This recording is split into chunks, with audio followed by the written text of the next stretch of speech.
Changing the tail seal on an Overdrive is fairly straightforward, so I'm just going to do that today.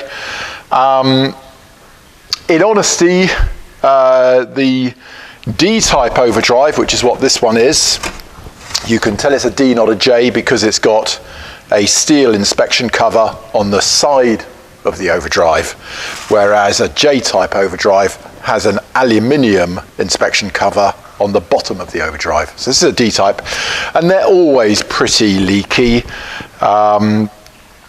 So, you know, don't be too surprised, and basically learn to love it. However, if it's the tail seal that's leaking as well, then we can do something about that fairly easily. Let's go about it. I've already taken the split pin out of the